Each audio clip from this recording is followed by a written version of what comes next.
En 1847, dans une plantation de Géorgie, une esclave fut vendue pour une somme si extraordinaire qu'elle fit trembler les marchands les plus endurcis de Savannah.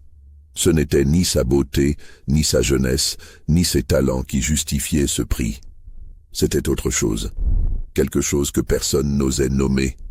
Et ceux qui l'achetèrent ne tardèrent pas à comprendre pourquoi les anciens propriétaires avaient préféré la vendre, plutôt que de la garder un jour de plus sous leur toit. Avant de poursuivre cette histoire, si vous aimez les récits qui vous glacent le sang, abonnez-vous à cette chaîne et dites-moi en commentaire de quelle ville vous nous écoutez ce soir. Et maintenant, laissez-moi vous raconter ce qui s'est réellement passé dans cette région oubliée du sud profond américain. La Géorgie des années 1840 était un monde à part. Un monde où la chaleur étouffante de l'été se mêlait à l'odeur âcre du coton, où les chênes centenaires drapés de mousse espagnole semblaient veiller sur des secrets trop lourds pour être portés par les hommes seuls. C'était une terre de contradictions brutales, où la richesse la plus ostentatoire côtoyait la misère la plus abjecte, où des hommes se proclamaient chrétiens le dimanche matin et brisaient des familles entières le lundi suivant sur les marchés aux esclaves de Savannah et d'Augusta.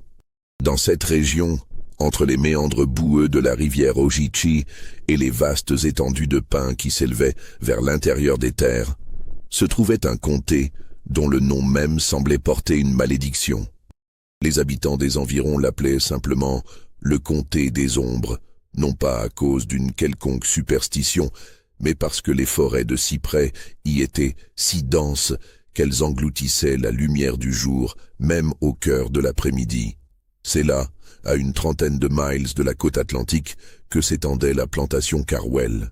Le domaine couvrait près de 3000 acres de terre fertile, dont la moitié était consacrée à la culture du coton à longue fibre, cette variété prisée qui faisait la fortune des planteurs géorgiens. La grande maison, construite dans le style néoclassique qui faisait fureur dans le sud à cette époque, se dressait au bout d'une allée bordée de chênes dont les branches s'entremêlaient au-dessus du chemin de terre battu, formant un tunnel végétal qui menait les visiteurs vers ce qui ressemblait, de loin, à un paradis terrestre. Mais les apparences, dans cette partie du monde, étaient aussi trompeuses que les marécages qui bordaient à la propriété.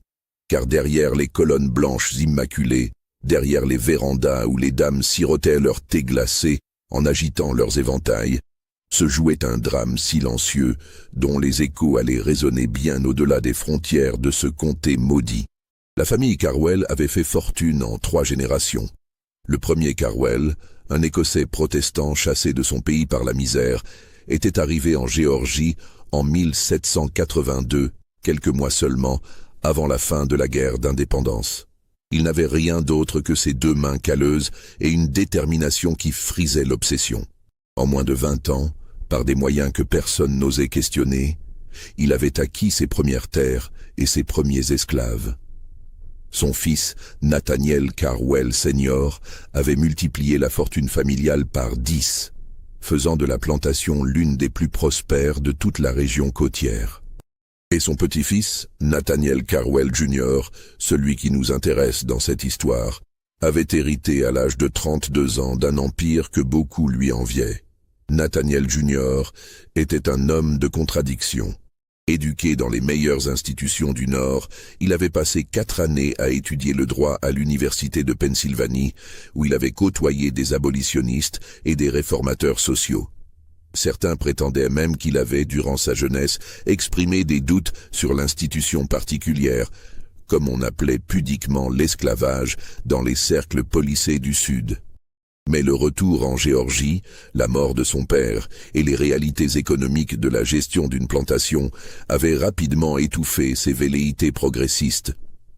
À 45 ans, en cette année 1847, Nathaniel Carwell Jr. était devenu exactement ce qu'il avait juré de ne jamais être, un maître implacable, respecté pour sa richesse et craint pour son tempérament. Son épouse, Martha Carwell née Beaumont, était issue d'une famille de planteurs de Caroline du Sud. Leur mariage, célébré 20 ans plus tôt, avait été arrangé selon les convenances de l'époque.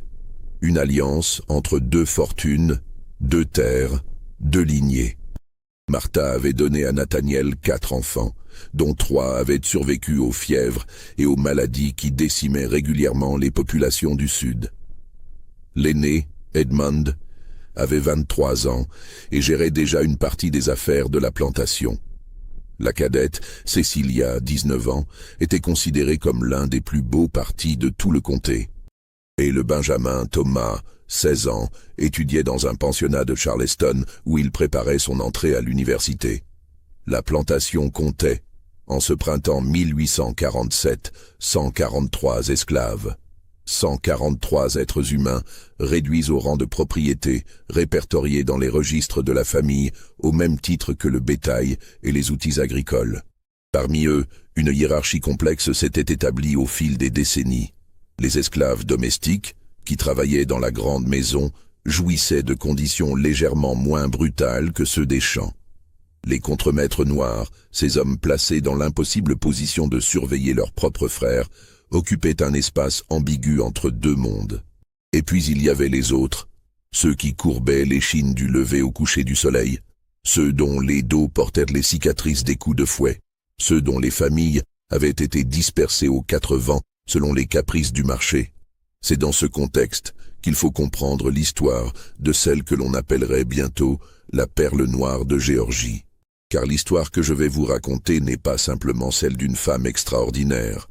C'est l'histoire d'un secret si terrible qu'il allait consumer une famille entière, détruire des vies et laisser derrière lui une traînée de questions auxquelles personne, aujourd'hui encore, n'a jamais vraiment répondu. Elle arriva à la plantation Carwell le 14 avril 1847, par une de ces journées de printemps où l'air était si lourd d'humidité qu'il semblait peser sur les épaules comme un manteau de plomb.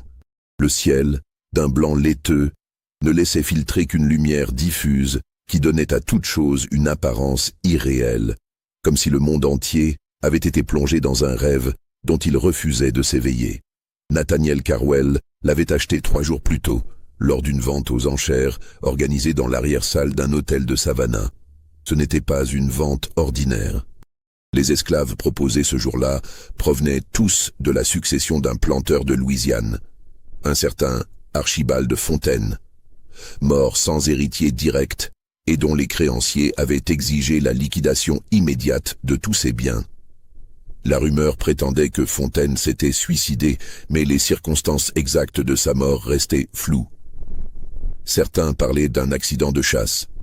D'autres murmuraient des histoires plus sombres, impliquant des dettes de jeu, des maîtresses compromettantes ou des affaires dont il valait mieux ne pas parler en société.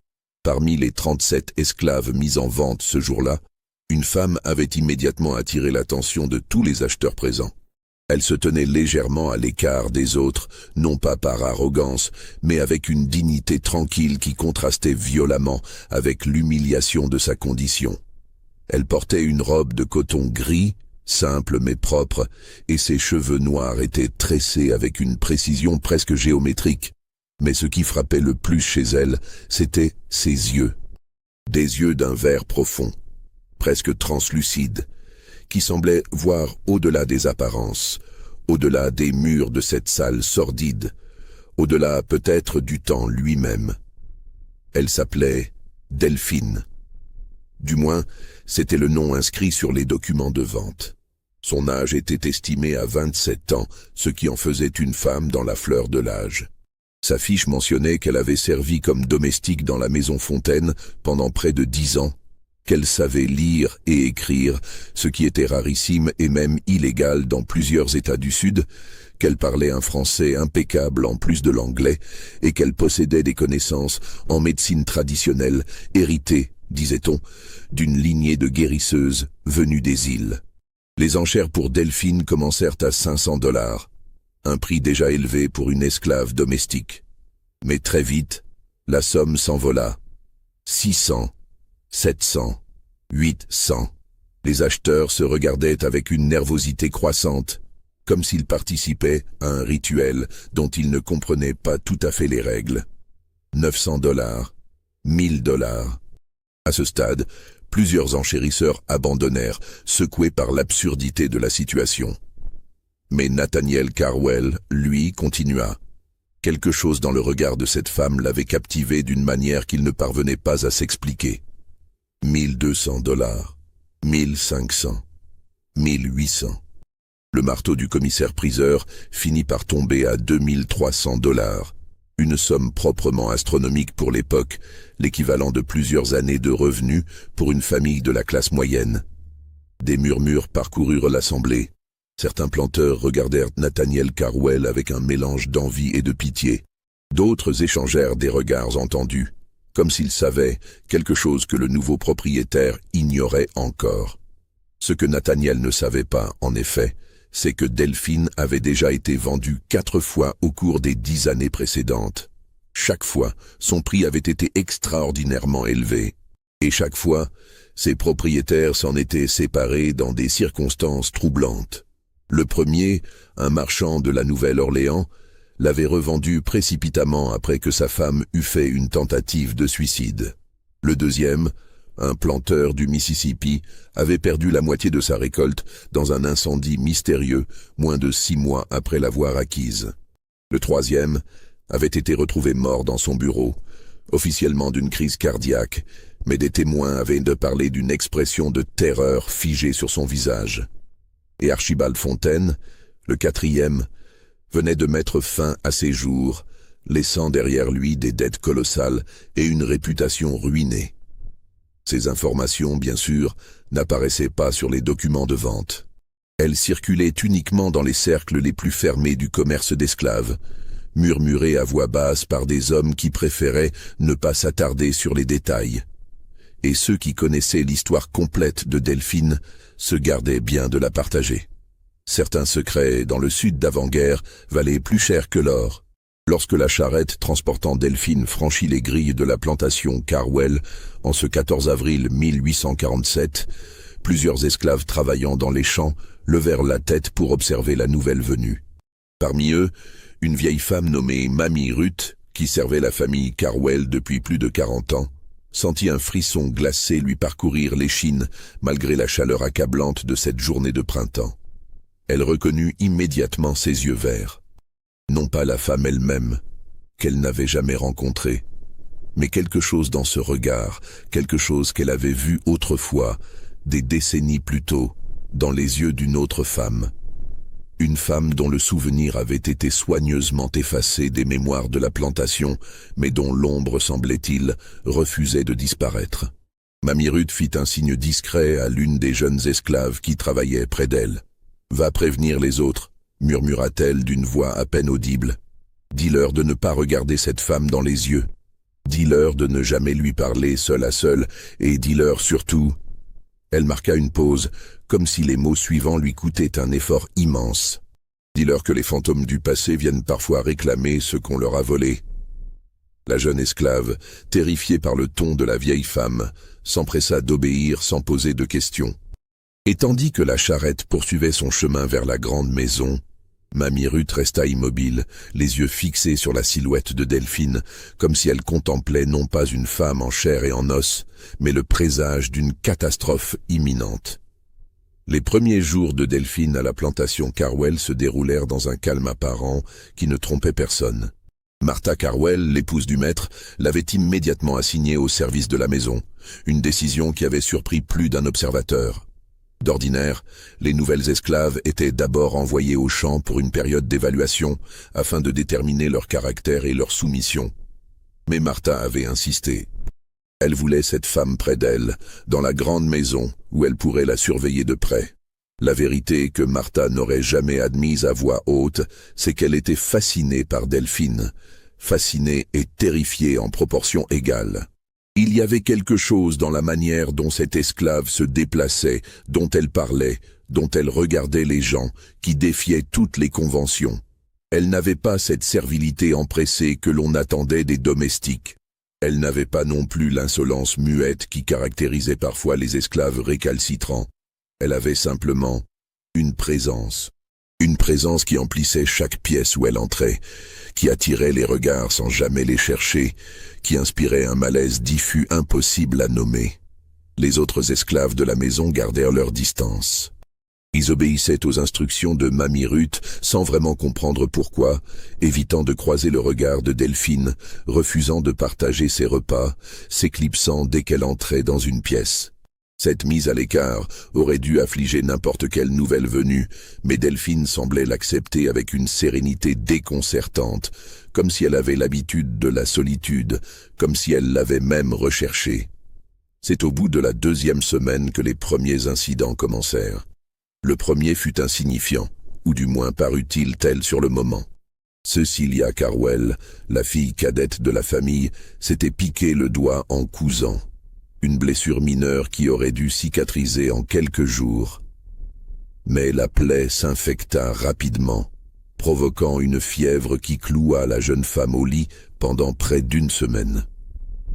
Le médecin du comté, appelé en urgence, ne comprenait pas. La blessure était superficielle, les conditions d'hygiène de la maison Carwell étaient irréprochables, et Cecilia était une jeune femme en parfaite santé. Pourtant, l'infection résistait à tous les traitements. Ce fut Delphine qui proposa une solution. Elle demanda à Martha la permission de préparer un cataplasme selon une recette qu'elle connaissait, à base de plantes que l'on trouvait dans les marécages environnants. Martha hésita longuement. Les remèdes des esclaves étaient généralement considérés avec méfiance par les familles blanches associées à des pratiques païennes ou, pire encore, à des tentatives d'empoisonnement. Mais la fièvre de Cecilia ne baissait pas, et le médecin avait avoué son impuissance. Le cataplasme fut appliqué le soir même. Le lendemain matin, la fièvre avait disparu. La plaie, qui suppurait depuis des jours, était propre et en voie de cicatrisation. Cecilia se leva de son lit pour la première fois en 1 semaine, affamée et pleine d'énergie, comme si rien ne s'était passé. La nouvelle de cette guérison miraculeuse se répandit rapidement dans la plantation, puis dans les domaines voisins. Certains y virent la preuve que Delphine possédait des dons de guérisseuse exceptionnels, un talent précieux qui justifiait amplement le prix exorbitant que Nathaniel avait payé pour elle. D'autres, plus méfiants, murmurèrent que seule une sorcière pouvait guérir une maladie qu'elle avait elle-même provoquée.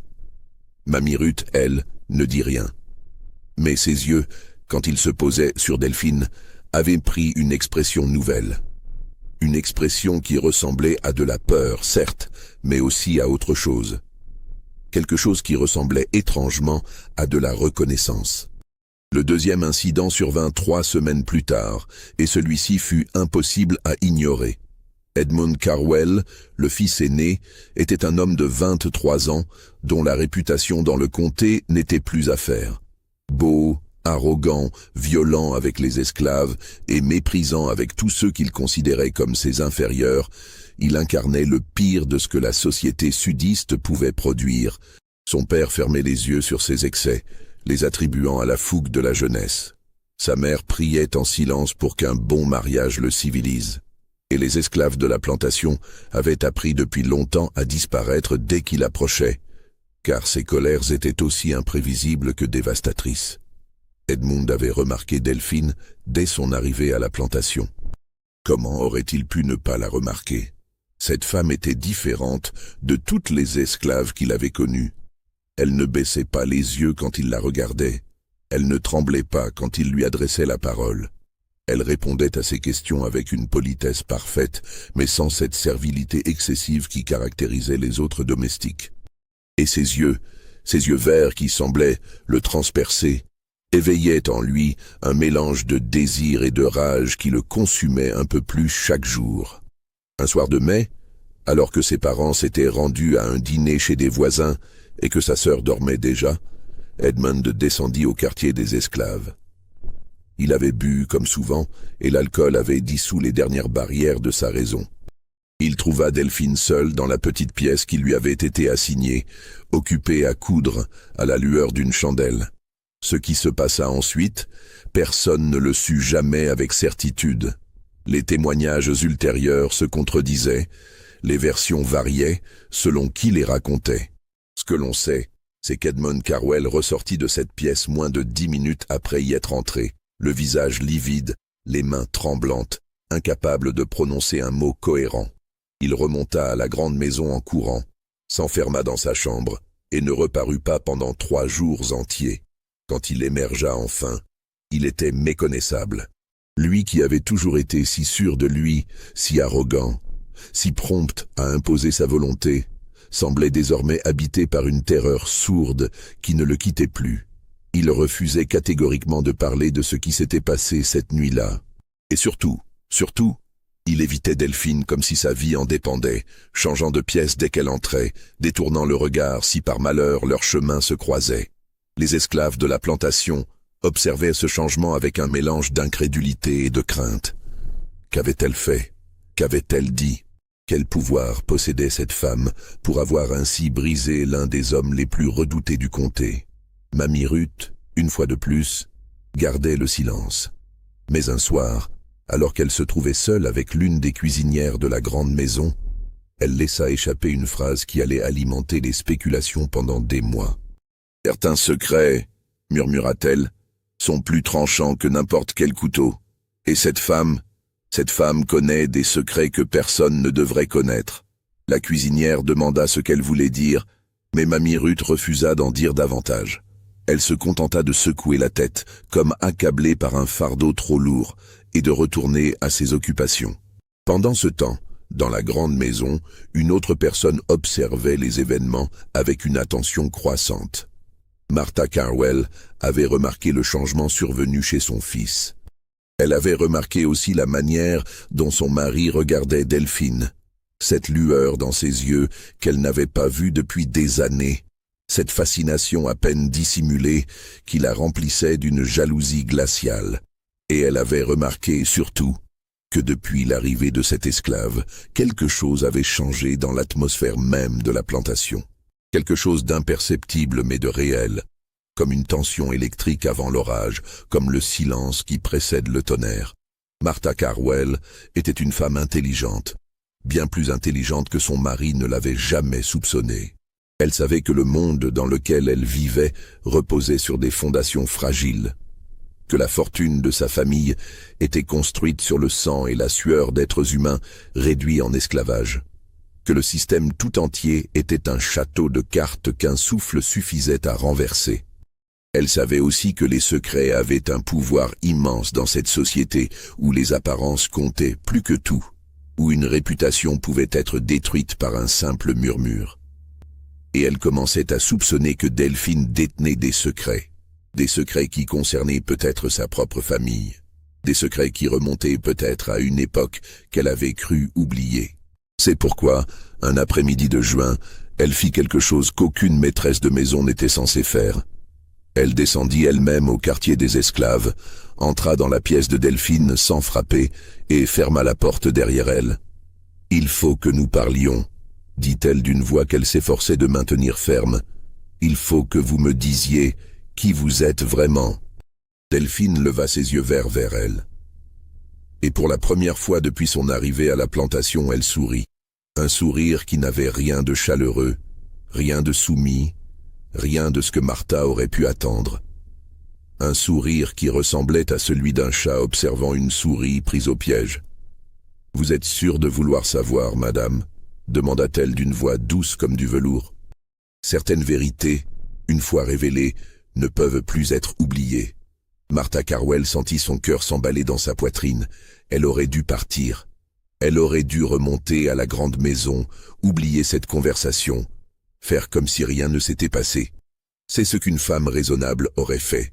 Mais Martha Carwell n'était plus raisonnable. La curiosité, cette curiosité dévorante qui l'avait saisie dès l'instant où elle avait posé les yeux sur Delphine, était plus forte que la prudence. « Dites-moi », ordonna-t-elle. Et Delphine commença à parler. Ce que Martha Carwell apprit cet après-midi-là dans la petite pièce aux murs de bois brut allait transformer sa compréhension du monde, de sa famille et de sa propre existence. Le récit de Delphine dura plusieurs heures, entrecoupé de silences lourds et de regards qui en disaient plus long que les mots eux-mêmes. L'histoire commençait en 1820, soit 27 ans avant cette conversation. À cette époque, la plantation Carwell était encore dirigée par Nathaniel Senior, le père de l'actuel maître. C'était un homme d'une cruauté légendaire, dont les méthodes de discipline avaient fait fuir plus d'un contremaître et avaient valu à la propriété une réputation sinistre dans tout le comté. Mais Nathaniel Senior n'était pas seulement cruel. Il était aussi obsédé par l'idée de perfectionner sa main-d'œuvre, d'optimiser le rendement de ses esclaves, comme on améliore une race de chevaux ou de chiens de chasse. C'est dans ce contexte qu'il avait fait venir, en 1819, une esclave particulière. Elle venait des îles françaises, de Saint-Domingue plus précisément, où la révolution des esclaves avait bouleversé l'ordre colonial quelques décennies plus tôt. Elle avait été capturée lors d'une traversée clandestine vers les côtes américaines et vendue à un marchand de Savannah qui, reconnaissant sa valeur exceptionnelle, l'avait proposée aux plus riches planteurs de la région. Cette femme s'appelait Célestine, et elle était, affirma Delphine, sa propre mère. Martha sentit le sol se dérober sous ses pieds. Elle connaissait ce nom, ou plutôt, elle avait entendu ce nom, une seule fois, des années auparavant, murmuré par Mamie Ruth lors d'une conversation qu'elle n'était pas censée entendre. Un nom qui avait été effacé des registres de la plantation, un nom que personne ne prononçait jamais, un nom qui semblait avoir été englouti par l'oubli. Delphine poursuivit son récit. Célestine avait été acquise par Nathaniel Senior pour servir dans la grande maison, mais très vite, le vieux maître avait développé pour elle une obsession qui dépassait de loin l'intérêt d'un propriétaire pour sa propriété. Célestine était d'une beauté extraordinaire, certes, mais ce n'était pas seulement sa beauté qui fascinait Nathaniel Senior. C'était son intelligence, sa culture, sa fierté indomptable. Elle parlait 3 langues, savait lire et écrire, connaissait les plantes médicinales et les remèdes traditionnels des îles. Et surtout, elle refusait de se soumettre. Chaque coup de fouet, chaque humiliation, chaque tentative de la briser ne faisait que renforcer sa résistance silencieuse. Cette résistance rendait Nathaniel Senior fou de rage et de désir. Il ne comprenait pas comment une esclave, une créature qu'il considérait comme à peine humaine, pouvait lui opposer une volonté aussi inflexible. Et plus il s'acharnait sur elle, plus il la désirait. Ce qui arriva ensuite était prévisible dans ce système où les maîtres disposaient d'un pouvoir absolu sur les corps de leurs esclaves. Célestine tomba enceinte. L'enfant naquit en 1820, une petite fille aux yeux verts, si semblable à ceux de sa mère qu'il était impossible de nier la filiation. Mais le père, lui, était un secret que Célestine emporta dans la tombe. Nathaniel Senior exigea qu'elle le désigne, qu'elle le nomme, mais elle refusa obstinément. Et ce refus, paradoxalement, convainquit tout le monde que le père n'était autre que Nathaniel Senior lui-même. À ce stade du récit, Martha Carwell dut s'asseoir. Ses jambes ne la portaient plus. Si ce que Delphine disait était vrai, alors cette femme qu'elle avait achetée, cette esclave qui vivait sous son toit, était la demi-sœur de son propre mari, la fille illégitime de son beau-père. Mais l'histoire ne s'arrêtait pas là. Nathaniel Senior, conscient du scandale que représentait cette naissance, prit des mesures drastiques. L'enfant fut arraché à sa mère quelques semaines seulement après sa naissance et vendu à un marchand itinérant qui passait par le comté. Célestine, folle de douleur, tenta de s'enfuir pour retrouver sa fille. Elle fut rattrapée, battue si violemment qu'elle en resta estropiée, puis enfermée dans une cabane isolée à la lisière de la plantation, où elle passa les 2 années suivantes dans un état proche de la folie. En 1822, Célestine mourut. Officiellement, la cause du décès était une fièvre tropicale, une de ces maladies mystérieuses qui emportaient régulièrement les esclaves venus des îles. Mais les rumeurs qui circulaient parmi les esclaves de la plantation racontaient une toute autre histoire. Certains disaient qu'elle s'était laissée mourir de faim. D'autres murmuraient qu'elle avait été empoisonnée sur ordre de l'épouse de Nathaniel Senior, jalouse de l'obsession de son mari. D'autres encore prétendaient qu'elle avait été étranglée par le maître lui-même, excédée par son refus de parler.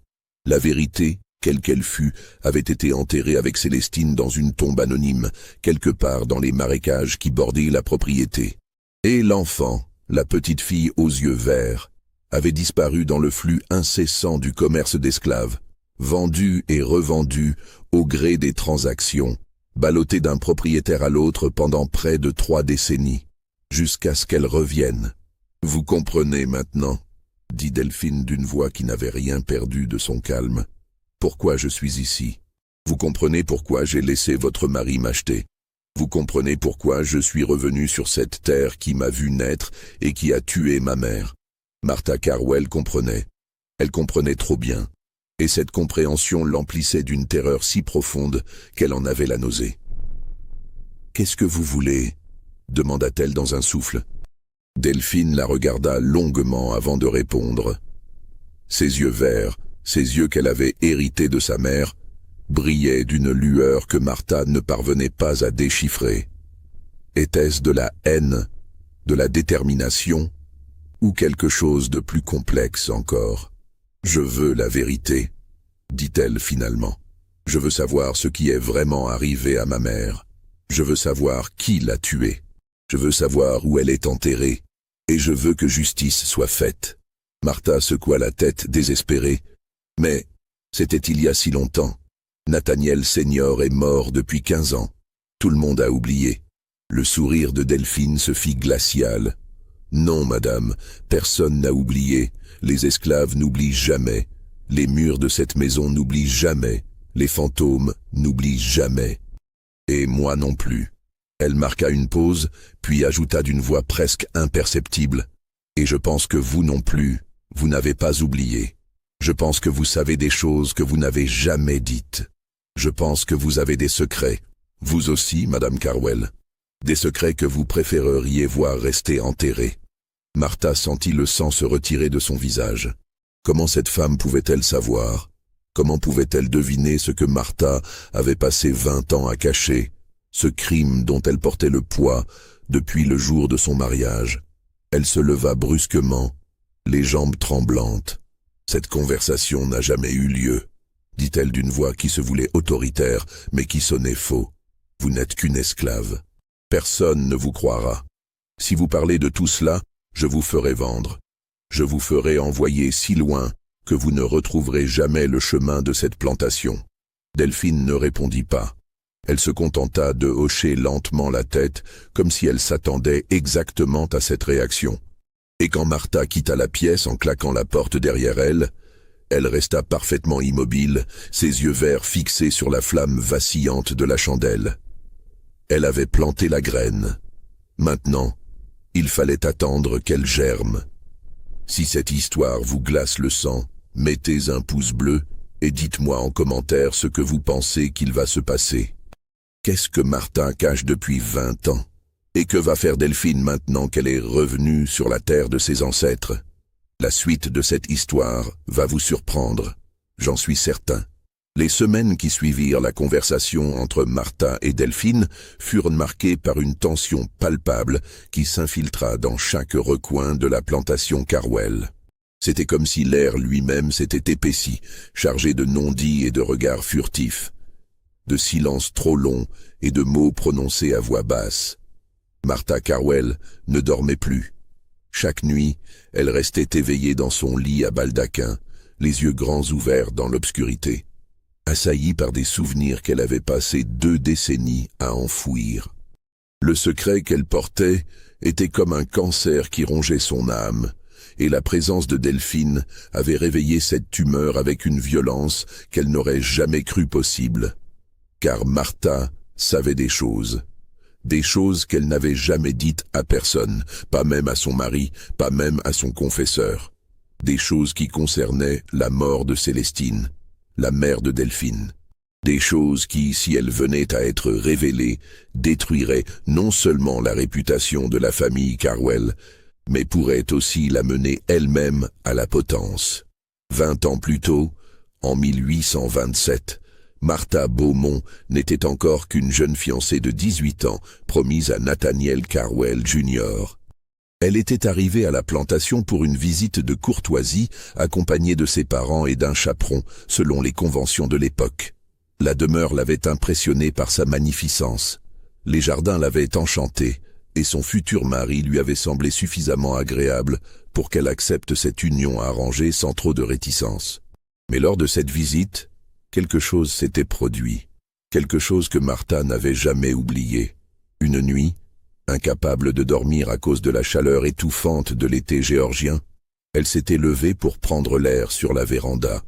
C'est là qu'elle avait entendu des voix venant de l'aile ouest de la maison, celle où se trouvaient les appartements de Nathaniel Senior.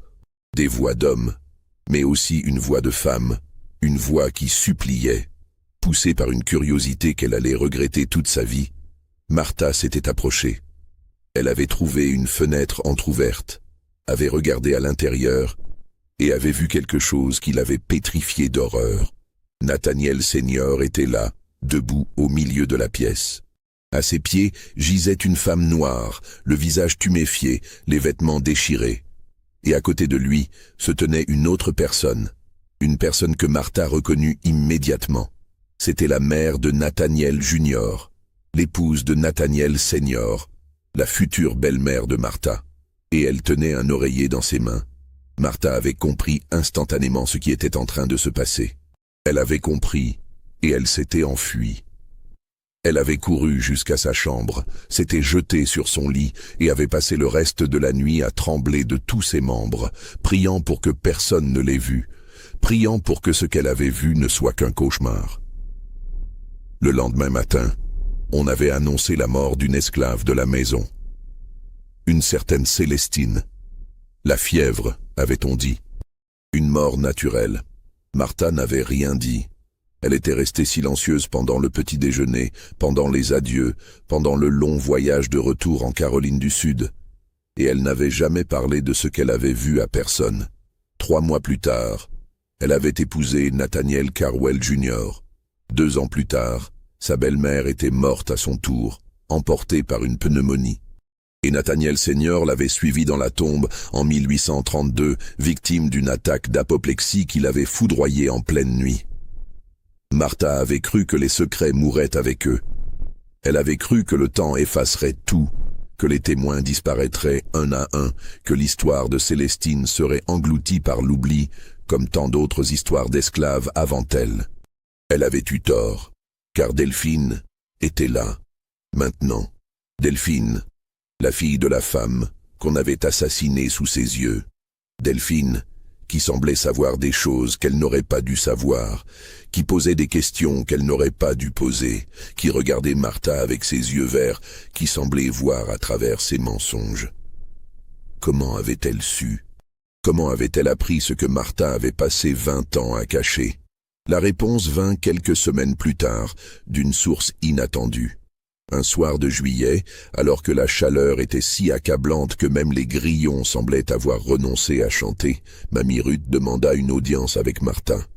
C'était une requête inhabituelle. Les esclaves ne demandaient pas d'audience. Ils obéissaient aux ordres ou ils étaient punis. Mais Mamie Ruth avait servi la famille Carwell pendant plus de 40 ans. Elle avait vu naître Nathaniel Junior. Elle avait assisté à 3 générations de maîtres et elle jouissait d'un statut particulier qui lui permettait certaines libertés. Martha la reçut dans son boudoir, un geste qui en lui-même constituait une transgression des codes sociaux de l'époque. Une maîtresse de maison ne recevait pas une esclave dans ses appartements privés. Mais Martha avait besoin de réponses, et elle sentait que Mamie Ruth pouvait les lui fournir. La vieille femme entra lentement, ses articulations rongées par des décennies de travail, la faisant grimacer à chaque pas. Elle refusa le siège que Martha lui proposait, préférant rester debout, comme si s'asseoir en présence de la maîtresse était un privilège qu'elle n'osait pas accepter, même en privé. « Vous vouliez me voir, madame ?» dit-elle d'une voix usée par l'âge. Martha hocha la tête. « Amie Ruth, tu connais cette femme, Delphine, tu la connais, n'est-ce pas ?» La vieille esclave resta silencieuse un long moment. Ses yeux, voilés par la cataracte mais encore vifs, scrutèrent le visage de Martha comme pour y chercher quelque chose. « Je connais ses yeux », finit-elle par répondre. « Je connais ces yeux-là depuis longtemps.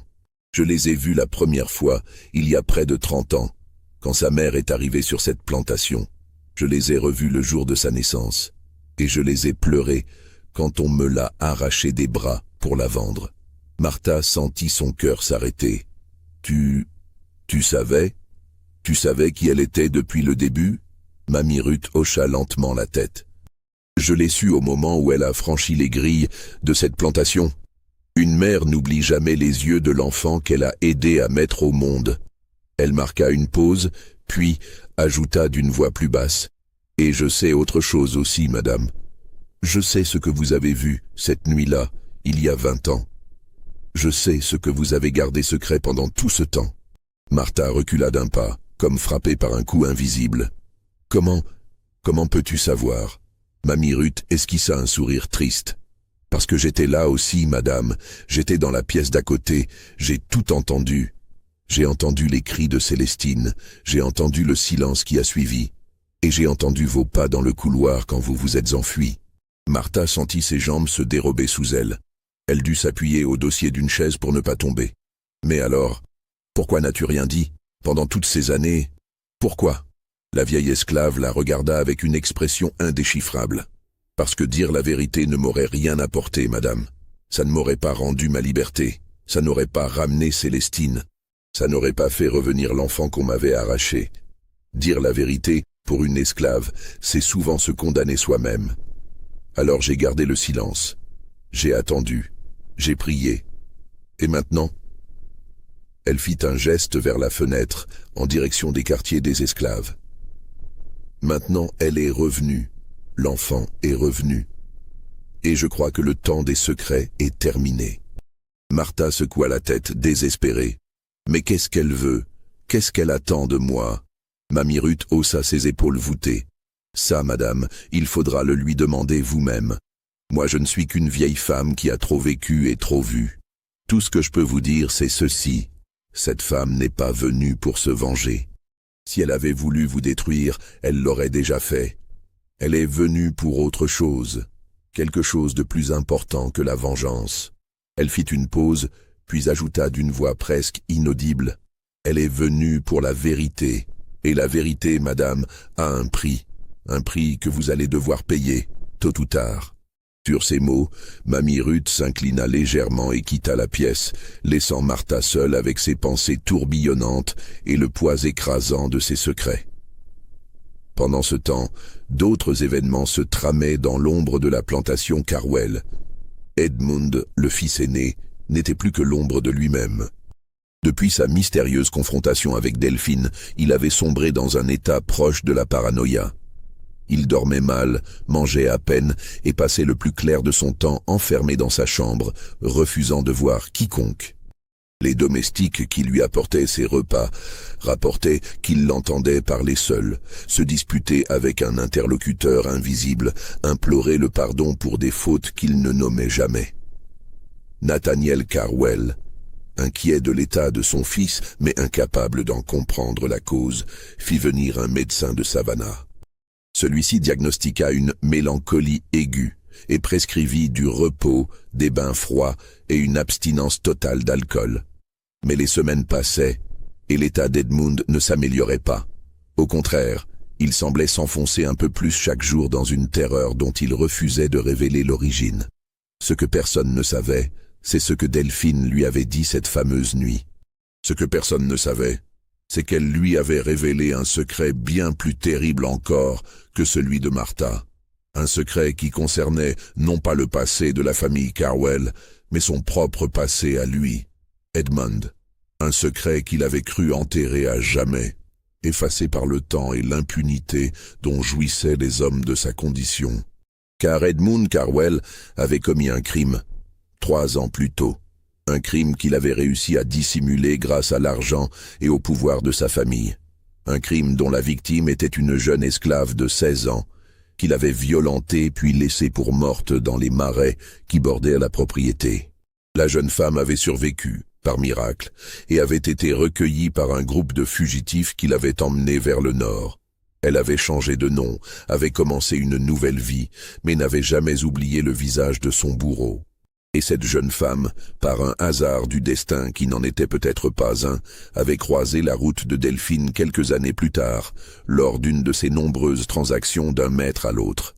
Elle lui avait raconté son histoire, Elle lui avait décrit son agresseur. Et Delphine, dont la mémoire était aussi vaste que les océans, avait gardé cette information précieusement, comme une arme qu'elle savait pouvoir utiliser un jour. Ce soir-là, dans la petite pièce au mur de bois, elle avait simplement dit à Edmund: « Je sais ce que vous avez fait à cette jeune fille dans les marais. Je sais qu'elle a survécu. Je sais qu'elle vit maintenant dans le Massachusetts, sous un autre nom, et qu'elle serait prête à témoigner contre vous, si on le lui demandait. Je sais aussi que les lois du Nord ne protègent pas les criminels du Sud, et que certains abolitionnistes paieraient cher pour avoir un tel témoignage. » Elle avait marqué une pause, puis avait ajouté: « Je ne veux pas vous détruire, monsieur Edmund. Pas encore, mais je veux que vous sachiez que je peux le faire, à tout moment. Et je veux que vous vous souveniez de cela chaque fois que vous serez tenté de me faire du mal, à moi ou à quelqu'un d'autre sur cette plantation. » Edmund était sorti de cette pièce avec la certitude que sa vie ne lui appartenait plus.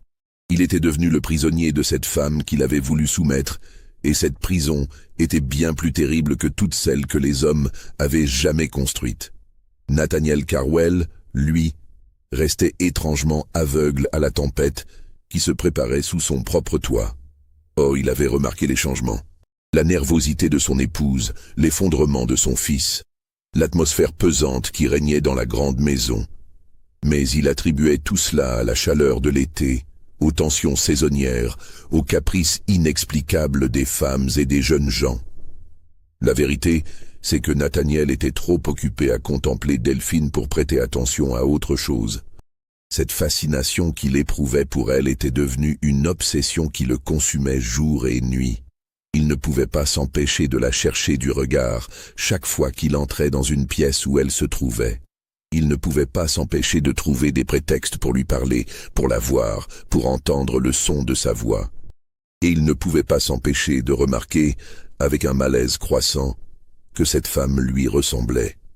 Non pas physiquement, bien sûr, mais quelque chose dans ses gestes, dans sa manière de pencher la tête quand elle écoutait, dans la façon dont ses yeux se plissaient quand elle réfléchissait, lui rappelait quelqu'un, lui-même.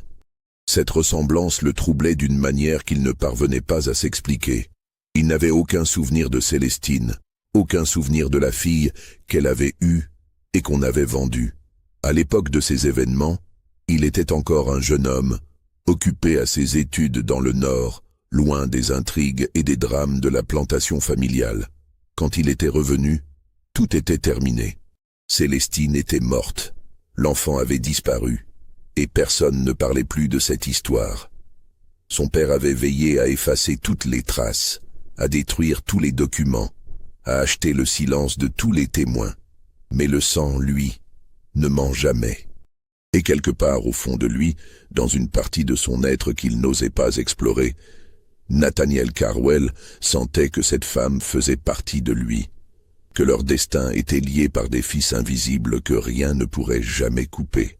Un soir d'août, n'y tenant plus, il fit quelque chose qu'il n'avait jamais fait auparavant. Il attendit que la maison fût endormie, puis il descendit au quartier des esclaves. Il trouva Delphine assise sur le seuil de sa porte, le visage tourné vers le ciel étoilé, comme si elle attendait quelqu'un. Quand elle l'aperçut, elle ne manifesta aucune surprise. Elle se leva simplement et s'inclina légèrement avec cette grâce naturelle qui la caractérisait. « Monsieur Carwell, dit-elle. »« Je vous attendais. » Nathaniel sentit un frisson lui parcourir l'échine. Comment pouvait-elle l'attendre? Comment pouvait-elle savoir qu'il viendrait cette nuit? « Il faut que je sache, » dit-il d'une voix rauque. « Il faut que tu me dises qui tu es vraiment. » Delphine le regarda longuement. Ses yeux verts, éclairés par la lueur argentée de la lune, semblaient contenir des océans de tristesse et de résignation. « Vous le savez déjà, monsieur, » répondit-elle doucement. « Vous l'avez toujours su, quelque part. Vous ne vouliez simplement pas l'admettre. » Nathaniel secoua la tête. « C'est impossible. Mon père, il n'aurait jamais... » « Votre père était un homme cruel, » l'interrompit Delphine. « Cruel et obsédé. Ma mère était belle, fière, insoumise. Il l'a désirée dès l'instant où il l'a vue, et il a pris ce qu'il désirait. Parce que c'est ce que font les hommes comme lui. Ce que font les hommes comme vous. Nathaniel recula d'un pas, comme frappé par un coup. « Je ne suis pas comme mon père », protesta-t-il. Delphine esquissa un sourire triste. « Non? Alors pourquoi êtes-vous là ce soir devant ma porte?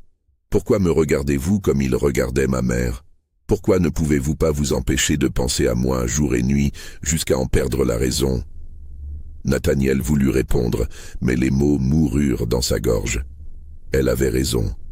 Il le savait, et cette vérité était plus terrible que tout ce qu'il avait jamais affronté. « Je suis votre sœur, monsieur Carwell », poursuivit Delphine d'une voix qui ne tremblait pas. « Votre demi-sœur. Nous partageons le même sang. Le sang de cet homme que vous avez appelé père pendant 45 ans. Cet homme dont vous portez le nom et dont vous avez hérité la fortune. Cette fortune bâtie sur les corps de ma mère et de tous les autres esclaves de cette plantation. Cette fortune qui m'a été volée le jour de ma naissance. » Elle marqua une pause, puis ajouta « Je ne suis pas venu pour vous haïr, Nathaniel. Je ne suis pas venu pour vous détruire. Je suis venu pour que vous sachiez, pour que vous compreniez, pour que vous ne puissiez plus jamais faire semblant d'ignorer ce que votre famille a fait, ce que votre famille continue de faire chaque jour, à chaque instant, sur cette terre maudite. » Le silence qui suivit sembla durer une éternité. Nathaniel Carwell resta immobile, le visage défait, les yeux fixés sur cette femme qui était sa sœur et son esclave. Cette femme qu'il avait achetée pour $2300 sans savoir qu'il payait le prix de sa propre chair et de son propre sang. Quand il parla enfin, sa voix était à peine un murmure. « Qu'est-ce que tu attends de moi ?» Delphine le regarda avec une intensité qui lui fit baisser les yeux. « Je veux savoir où ma mère est enterrée. Je veux pouvoir me recueillir sur sa tombe. Je veux que quelqu'un, ne serait-ce qu'une seule personne dans cette famille, reconnaisse ce qui lui a été fait. Et je veux... » Elle hésita un instant. « Je veux être libre. » Nathaniel ferma les yeux. La demande était simple, terriblement simple. Et pourtant, il savait qu'y accéder signifierait admettre publiquement une vérité que sa famille avait passé 3 décennies à enterrer. Une vérité qui ruinerait sa réputation, scandaliserait ses voisins et ferait de lui un paria dans cette société qui ne pardonnait rien, surtout pas la reconnaissance de ses propres péchés. « Je ne peux pas, » dit-il finalement. « Tu ne comprends pas. Si je fais ce que tu demandes, tout s'effondrera. Ma femme, mes enfants, ma position, tout. » Delphine hocha lentement la tête, comme si elle s'attendait à cette réponse. « Je comprends, monsieur Carwell. Je comprends mieux que vous ne le pensez. Mais comprenez ceci également. Le temps des secrets touche à sa fin. D'une manière ou d'une autre, la vérité finira par éclater. La seule question est de savoir si vous serez du côté de ceux qui la révèlent ou de ceux qui seront détruits par elle. » Sur ces mots, elle rentra dans sa petite chambre et ferma la porte, laissant Nathaniel seul dans la nuit, face à des choix qu'il n'avait jamais imaginé devoir faire. L'automne arriva sur la plantation Carwell comme un présage funèbre. Les feuilles des chênes virèrent au brun. La mousse espagnole prit des teintes grises, et le ciel sembla se couvrir d'un voile permanent qui filtrait la lumière du soleil, plongeant le domaine dans une pénombre perpétuelle. Les tensions qui couvaient depuis des mois atteignirent leur point de rupture un soir d'octobre, lors d'un dîner qui aurait dû être une occasion festive. La famille Carwell recevait des invités de marque. Le juge Pemberton du tribunal du comté, le révérend Whitfield de l'église épiscopalienne locale, et 2 planteurs voisins avec leurs épouses. C'était le genre de réunion mondaine où l'on parlait de récolte, de politique et de mariage à arranger, tout en sirotant du madère et en savourant des plats préparés par des mains d'esclaves. Delphine avait été assignée au service de table ce soir-là, sur l'insistance de Martha qui voulait la garder sous surveillance. C'était une erreur monumentale. Le dîner se déroulait sans incident notable quand Edmund, qui n'avait pas quitté sa chambre depuis des semaines, fit une apparition surprise. Il était pâle, les yeux cernés, les vêtements froissés, et il dégageait une odeur d'alcool qui fit froncer les sourcils à plus d'un convive. Mais Nathaniel, soulagé de voir son fils enfin sorti de sa réclusion, l'accueillit avec effusion et le fit asseoir à sa droite. Les premières minutes se passèrent dans un silence gêné. Edmund ne mangeait pas, se contentant de fixer son assiette avec une expression hagarde. Puis, lentement, son regard se leva et se posa sur Delphine, qui venait d'entrer dans la pièce avec un plateau de victuailles. Ce qui se passa ensuite allait être raconté pendant des années dans tout le comté, avec des variations et des embellissements selon qui tenait le récit. Edmund se leva brusquement, renversant sa chaise dans un fracas qui fit sursauter tous les convives. « Toi !» hurla-t-il en pointant un doigt tremblant vers Delphine. « C'est toi qui m'as fait ça, c'est toi qui m'as détruit !» Le silence qui tomba sur la salle à manger fut assourdissant. Les invités échangèrent des regards consternés. Martha porta une main à sa bouche. Nathaniel se leva à son tour, le visage écarlate de honte. « Edmund, qu'est-ce qui te prend? Assieds-toi immédiatement. » Mais Edmund ne l'écoutait pas. Il contourna la table en titubant, s'approchant de Delphine avec une détermination qui frisait la folie. « Vous ne savez pas qui elle est !» cria-t-il à l'assemblée médusée. « Vous ne savez pas ce qu'elle sait. Elle connaît tous nos secrets. Elle sait tout ce que cette famille a fait. Tout !» Nathaniel tenta de le retenir, mais Edmund le repoussa violemment. « Et toi, père ?» Il se tourna vers Nathaniel avec une expression de mépris et de désespoir mêlés. « Tu sais qui elle est vraiment? Tu sais qui est cette esclave que tu as payé une fortune? Tu sais pourquoi tu ne pouvais pas t'empêcher de la regarder ?» Martha se leva à son tour, le visage livide. « Edmund, tais-toi !» supplia-t-elle. « Au nom de Dieu, tais-toi !» Mais il était trop tard. Edmund était lancé, porté par des semaines de terreur accumulées, d'alcool et de nuits blanches. « C'est ta sœur, père, ta propre sœur. La fille de grand-père et de cette esclave qu'il a. » Il n'eut pas le temps de finir sa phrase. Nathaniel, mu par un réflexe qu'il ne contrôlait pas, le frappa au visage avec une violence qui l'envoya s'écraser contre le buffet. Des verres et des assiettes se fracassèrent sur le sol dans un bruit de fin du monde. Le chaos qui s'ensuivit fut indescriptible. Les dames hurlèrent. Le révérend Whitfield se signa. Le juge Pemberton se leva en exigeant des explications. Et au milieu de cette tempête, Delphine resta parfaitement immobile, son plateau toujours en main, ses yeux verts observant la scène avec une sérénité qui contrastait terriblement avec la folie ambiante. Martha, comprenant que tout était perdu, fit la seule chose qu'il lui restait à faire. Elle s'effondra, simulant un malaise qui détourna momentanément l'attention de l'assemblée. Dans la confusion qui suivit, les invités furent raccompagnés à la hâte. Des excuses furent balbutiées, des promesses d'explication furent faites. Edmund, à demi inconscient, fut traîné jusqu'à sa chambre. Et Delphine fut renvoyée au quartier des esclaves, escortée par 2 domestiques qui n'osaient tout pas la regarder en face. Mais le mal était fait. Les mots d'Edmund avaient été prononcés devant les personnes les plus influentes du comté. D'ici le lendemain matin, toute la Géorgie saurait que les Carwell cachaient un scandale d'une ampleur inouïe. Cette nuit-là, personne ne dormit dans la grande maison. Nathaniel s'enferma dans son bureau avec une bouteille de whisky et les registres de la plantation, cherchant désespérément des preuves, des documents, n'importe quoi qui pourrait démentir les accusations de son fils. Mais plus il cherchait, plus il trouvait des confirmations, des dates qui correspondaient, des transactions suspectes, des noms effacés, et surtout, un vieux testament, rédigé par son père peu avant sa mort, dans lequel il était fait mention d'une disposition particulière concernant une esclave nommée Célestine et son enfant. Cette disposition stipulait que l'enfant devait être vendu le plus loin possible, et que son existence ne devait jamais être révélée aux autres membres de la famille, sous peine de déshériter quiconque briserait ce silence. Nathaniel Senior avait pris soin de spécifier que cette mesure était motivée par la préservation de l'honneur familial, et que tout manquement à cette obligation constituerait une trahison impardonnable. Nathaniel reposa le document avec des mains tremblantes. Son père avait su, son père avait toujours su.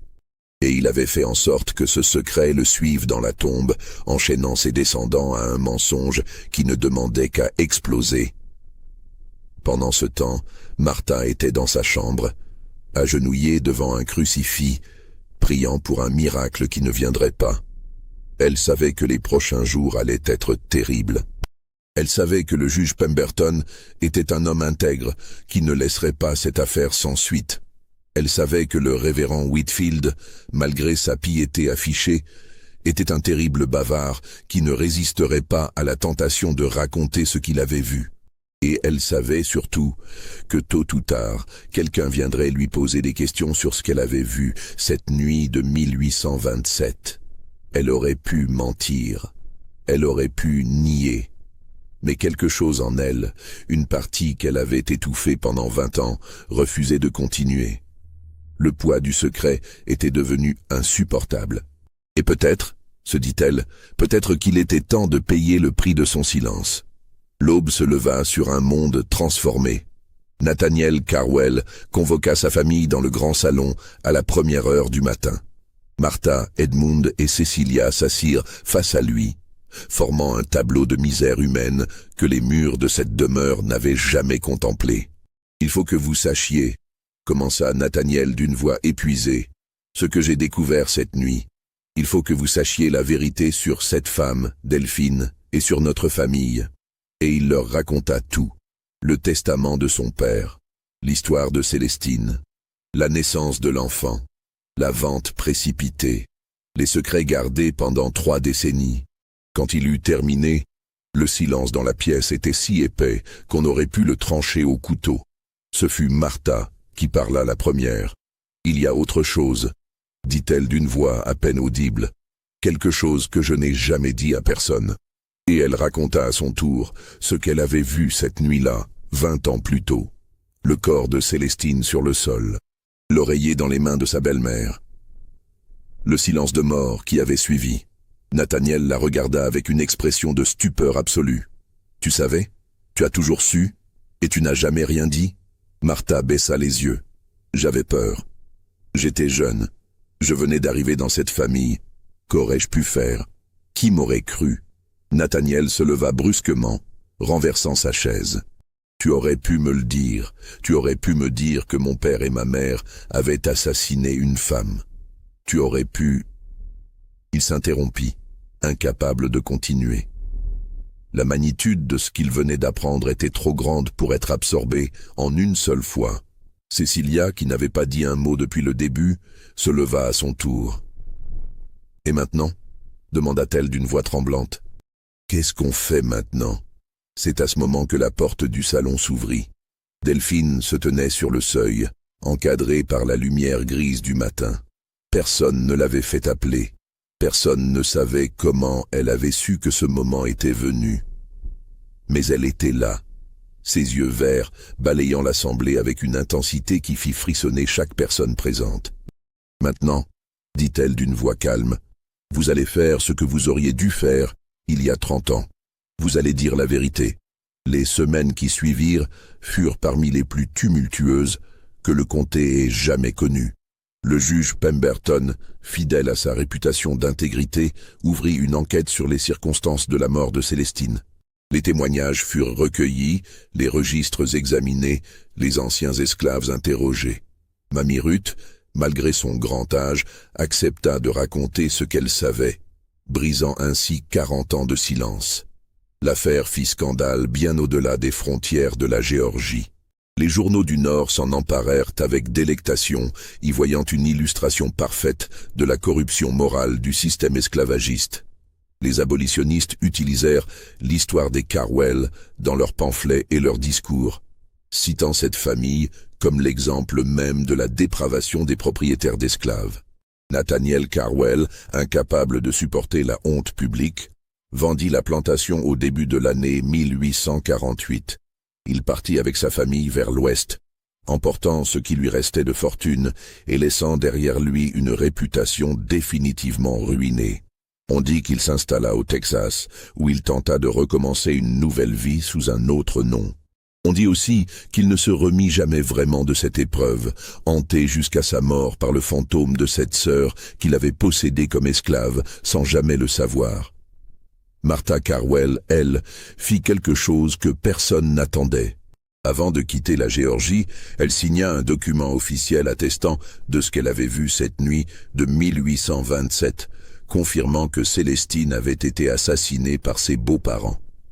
Ce témoignage, déposé auprès du tribunal du comté, constitua la première fois dans l'histoire de cet État qu'une femme blanche témoignait contre sa propre famille pour le meurtre d'une esclave.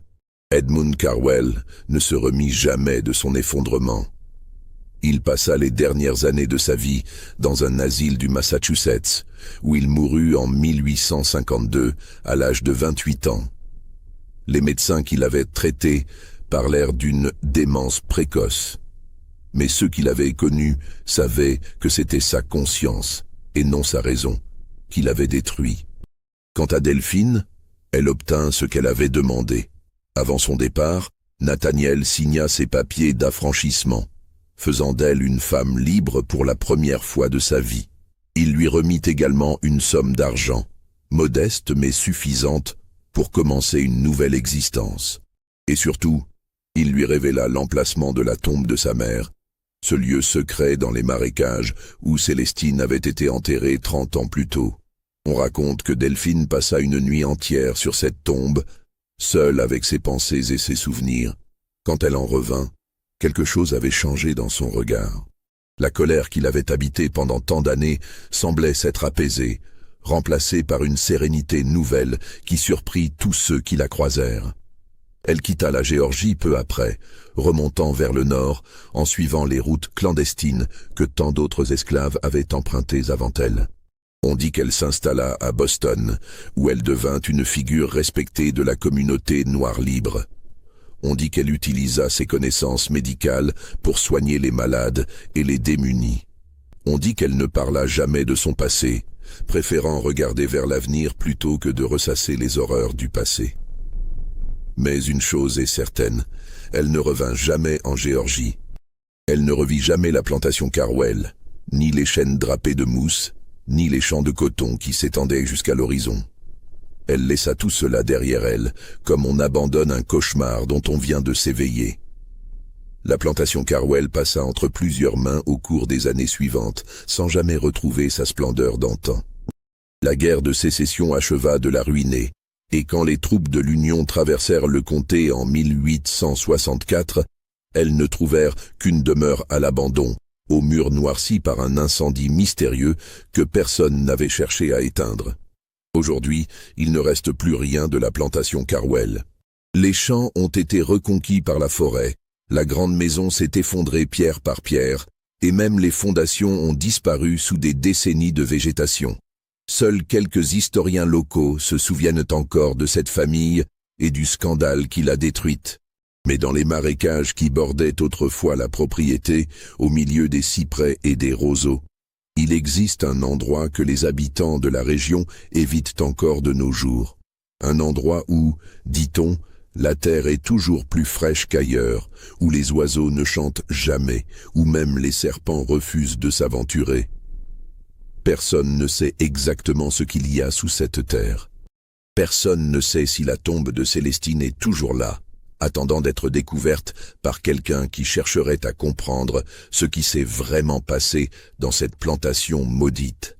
Mais certains disent que, les nuits de pleine lune, quand le vent souffle dans la bonne direction, on peut encore entendre une voix de femme qui s'élève des marécages. Une voix qui chante une berceuse créole, une de ces mélodies que les esclaves de Saint-Domingue avaient apportées avec eux dans les cales des navires négriers. Une berceuse pour une enfant qui lui avait été arrachée. Une berceuse qui avait traversé les océans, les années et les souffrances. Une berceuse qui peut-être continue de résonner quelque part dans cette terre gorgée de secrets et de sang. L'histoire que je viens de vous raconter est-elle vraie? Les archives de l'époque sont fragmentaires, les témoignages contradictoires, les preuves disparues depuis longtemps. Il y eut bien des Carwell en Géorgie. Il y eut bien des esclaves vendus et achetés comme des marchandises. Il y eut bien des secrets enterrés sous les chênes centenaires du sud profond. Mais Delphine a-t-elle vraiment existé? Son histoire s'est-elle vraiment déroulée comme je l'ai décrite? Cela, personne ne peut le dire avec certitude. Ce que l'on sait en revanche, c'est que des milliers de femmes comme Célestine ont péri dans l'anonymat des plantations sudistes. Des milliers d'enfants comme Delphine ont été arrachés à leur mère et vendus aux quatre coins du pays. Des milliers de familles ont été détruites, des milliers de vies brisées, des milliers de secrets enterrés si profondément qu'ils ne remonteront jamais à la surface. L'histoire de Delphine n'est peut-être qu'une histoire parmi d'autres. Mais elle nous rappelle que derrière chaque nom effacé des registres, derrière chaque tombe sans inscription, derrière chaque silence imposé par la violence et la peur, il y avait des êtres humains. Des êtres humains qui ont aimé, souffert, espéré, et parfois trouvé la force de se battre pour la vérité. Et c'est peut-être cela, la véritable leçon de cette histoire. Non pas que les secrets finissent toujours par éclater, car beaucoup restent enfouis à jamais, mais que certains êtres sont assez courageux, assez déterminés, assez patients pour attendre leur moment, pour revenir sur les lieux de leur naissance, pour regarder leur bourreau dans les yeux et pour exiger enfin que justice soit faite. Croyez-vous que tout a été révélé dans cette histoire? Croyez-vous que Delphine a trouvé la paix qu'elle cherchait?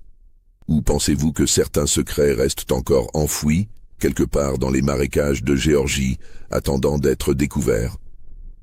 Dites-moi ce que vous en pensez en commentaire. Abonnez-vous à cette chaîne si ce n'est pas encore fait. Et partagez cette histoire avec ceux qui aiment les mystères du passé. Car les fantômes de l'histoire ne demandent qu'une chose, qu'on se souvienne d'eux. À très bientôt pour une nouvelle histoire. Et d'ici là, méfiez-vous des secrets, car ils ont une façon bien à eux de revenir nous hanter.